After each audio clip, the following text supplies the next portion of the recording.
everybody. Welcome back to my channel.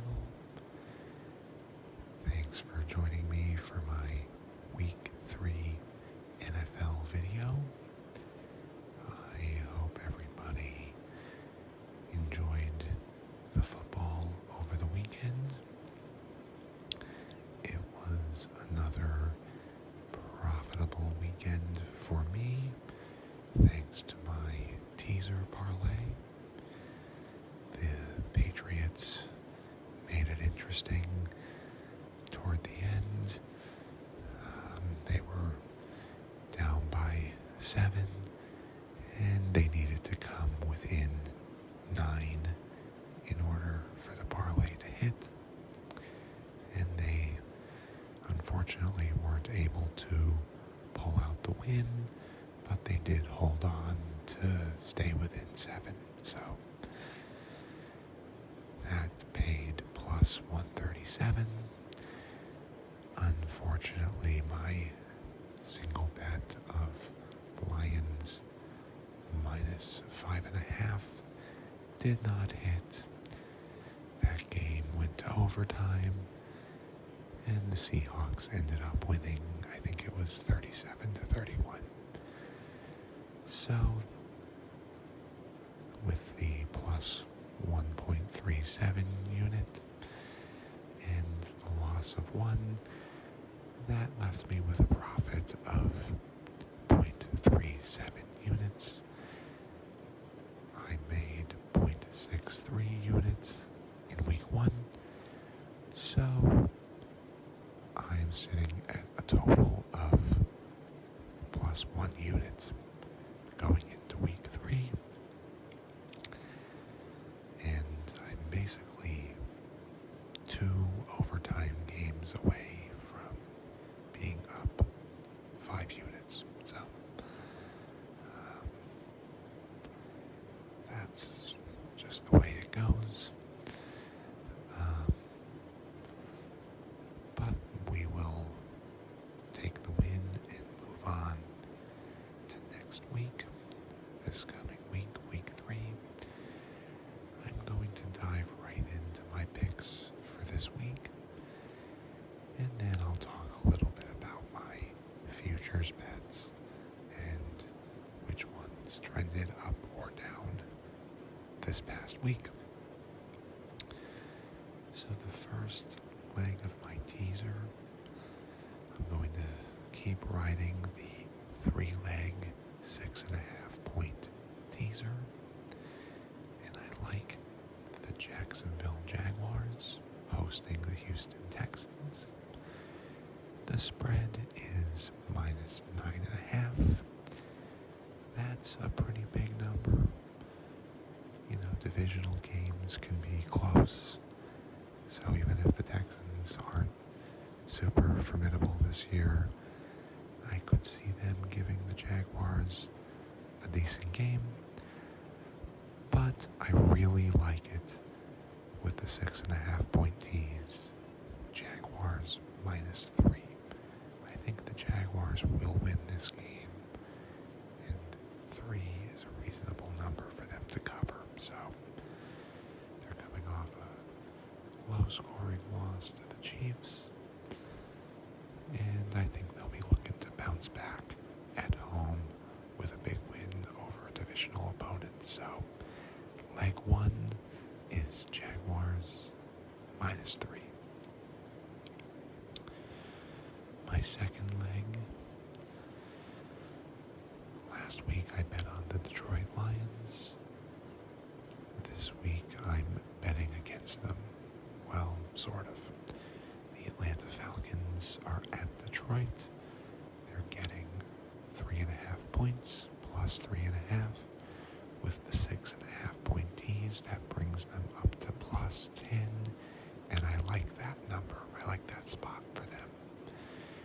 The Lions have not shown that they're capable of blowing out a team.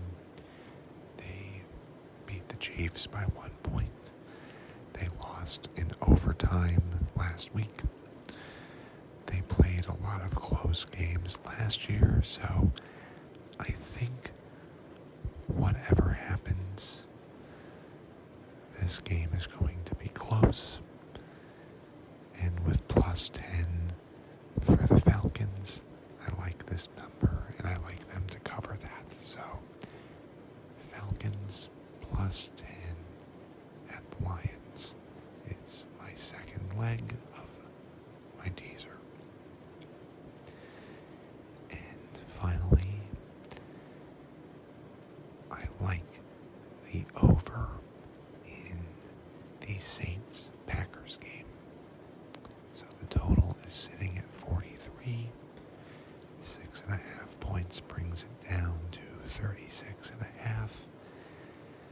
I think this is a pretty good spot for these teams to go over. The Packers scored a lot of points. Week 1, I think they scored like 38 points. They lost this past week, but they put up like 24 points. The Saints haven't scored quite as many points. I know they scored 20 this past week, and I want to say they scored like 17 the week before.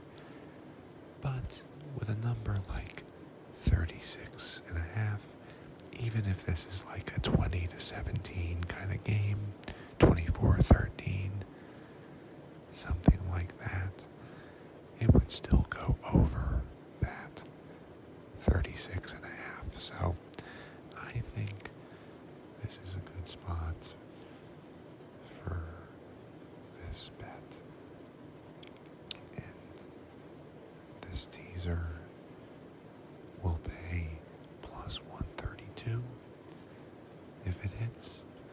And to review, I have Jaguars -3, Falcons plus 10, and over 36.5. Saints, Packers. So we'll see how I do on that. Teasers are 2-0 so far this year. So we'll see if we can keep that momentum rolling. I do have one single bet. Again, keeping with my same pattern this week of a teaser and a single bet. If you listened to any of my videos last year, you know there's a trend that I like to look out for. Double-digit underdogs at home means take the under.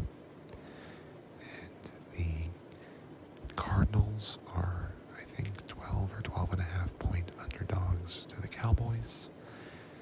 The over-under is sitting at 43.5. I am going to ride this trend and take the under. I've actually seen the total at 43 some places, so I think getting it at 43.5 is hopefully a pretty good price.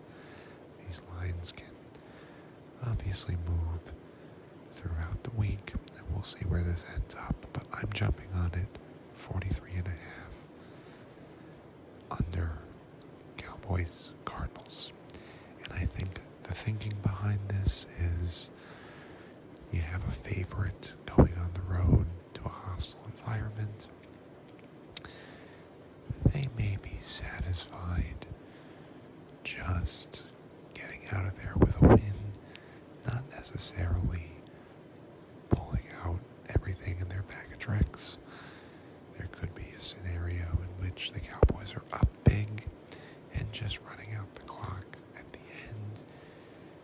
There's a lot of ways this could play out that don't involve it going over 44 points. And even if it's something like a 30-10 game, a big blowout, that's still only 40. Or, even like 35-7, 28-14. These are all scores that would fit under that 43.5. So I'm riding with it this week. We'll see what happens and see if I can finally nail a solo bet on the spread. So looking at which of my season futures bets heading into the season are trending well, the Tampa Bay Buccaneers won again. They are 2-0. They only need to win 7 games for this bet to hit, so I'm feeling pretty good about that right now. Still a lot of ball to play. They could certainly go on a losing streak and make me feel a little nervous about it, but right now, can't ask for more than 2-0, and that's where we're at. So I like this bet to hopefully pay off for me by the end of the year. One bet that's not looking great is the Patriots to make the playoffs. However, they have a chance to get back on track this week against the Jets and Zach Wilson. It feels like a pretty winnable game for them. And if they can get to 1-2, they have the Cowboys the week after that, which should be a tough game. But after that, the schedule seems to be a little bit lighter in the following weeks. So if they can even just get to 1-3, I think they've got a shot to go on a little bit of a run in the mid part of the season and still pull this off. So we'll see, but definitely not trending in the right direction with their 0-2 start.